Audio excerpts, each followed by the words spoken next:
Okay, today we're going to go over a quick field clean and part inspection on a Ramset Cobra. So first off, you can follow along in the operator's manual. There's some instructions here on what I'm about to do. So if you're off on your own, you can kind of go through this. Otherwise, you can use the video. So I don't have a whole lot of tools here to do this. I have a small flat blade screwdriver, and I have the two brushes that come with the Ramset Cobra tool. So to start, this tool was kicking off to the side a little bit, a lot more recoil than normal. So we're going to go inside and figure out what's going on with it. It's a fairly new tool. Doesn't look like it's had a lot of shots on it. So we've got the serial number of the tool here. And so we'll go ahead and take it apart. So I've got my flat screwdriver here. I'm going to rotate this clip just around partially. You just want to move it just off the pawl here in order to remove the pawl from the tool. This one is coming out pretty easy. Sometimes they stick a little bit. But if you take off this clip, what will happen is there's a check ball that's sitting inside this housing. You'll lose the check ball, and then the barrel will kind of flop open each time you go and use the tool rather than being retained as it is now if I hold it kind of at an angle. So once I've got the pawl out here, I'm just going to remove the barrel from the tool. So I put the housing off to the side. So now I have the barrel. It's a two-piece front barrel. So I'm going to take my little screwdriver. There's a little horseshoe-shaped clip, a shear clip here. And you'll want to inspect the shear clip. Remove it, push it up, try to pull it off with your finger. It's very easy to lose this clip at once. It's spring-loaded. It'll kind of, fly off in a direction that you'll wind up losing it or something. So if that's the case, we do have in this little bag of parts, there is that extra shear clip there. So moving on, we've got the front barrel, the rear barrel. So we're just going to separate that apart. Got the front barrel. I'm going to kind of pull that down. We've got the muzzle or the fastener guide, the front barrel. I've got the rear barrel, and then this is the piston. Sometimes you can pull the piston out. This one's a little tight. So I'll take my screwdriver, kind of push that in a little bit. Now it gives me a little bit more grip. I can pull that out and then take a look at the piston itself. The end's not too bad. We probably could dress the end, but as I turn this around with my fingers, you might see that there's a little bend in it, or a little hook toward the end. That's the reason why this tool was kind of given a little bit of a kick or a lot more recoil than normal. The piston ring looks pretty good. Overall, this tool looks pretty clean. Doesn't have a whole lot of shots. We just have this little bend in the piston, which has given us a problem. So there's nothing we can do about that. We're going to have to kind of discard this, put it off to the side. So if I've got a new piston here, and what we can do is kind of compare, and you can kind of see as I rotate the old piston around, that little bend that's in the end. That's sometimes all it takes. So we've got the new piston here, okay? What we want to do, we'll take the rear barrel with one of the brushes, the smaller brush that comes with the tool.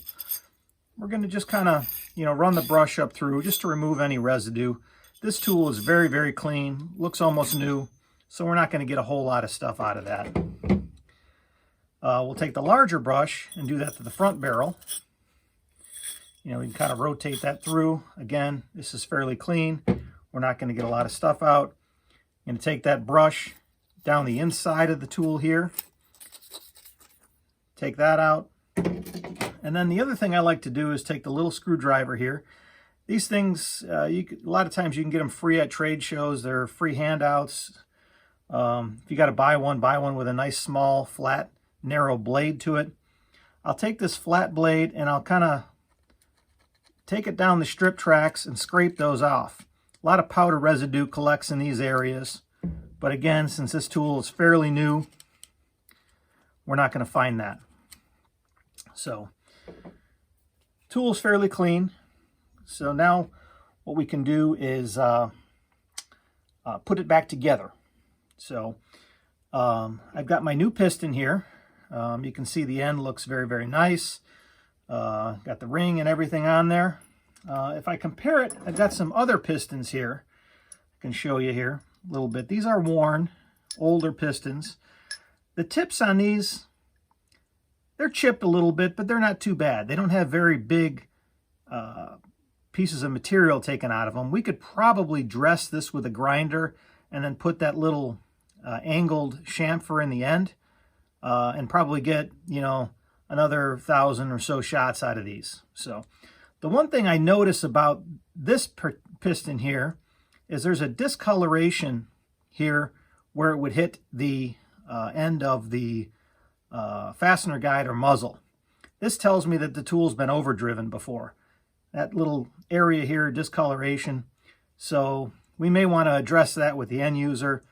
Could be too short of a fastener, too powerful of a load. Could be a number of different situations like that.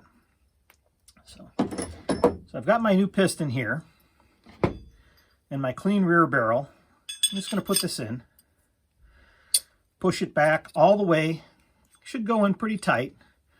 I can't really pull that out, so if I take the screwdriver, again, push it from the back, it's going in pretty tight, so that's a good sign. So now what I want to do is I want to grab my front barrel, put the fastener guide or muzzle back in it. This one here, I'm noticing that it had been hit before by the piston. And there's some notches and chips taken out of it. If I was in a repair situation and had this part available, I probably would replace it. But since I don't have another part to put into it, I'm just going to use it as is. So this should be okay. We do want to address the situation, though, or in the circumstance that would cause the piston to hit this in the end. So it could be, like I say, too hot of a load, too short of a fastener, something like that, too soft of a base material. So that just kind of drops in like that. And then we're going to line these two pieces up. So the slot here and the slot here should align, go together. Okay, I'm going to flip this around. I'm going to grab this shear clip. The shear clip shouldn't have any bend to it other than kind of what you see here. A lot of times one of these legs will be bent in a different direction. That's a good indication that the end user has been slinging the tool off to the side. If they cycle the tool, this clip will bend.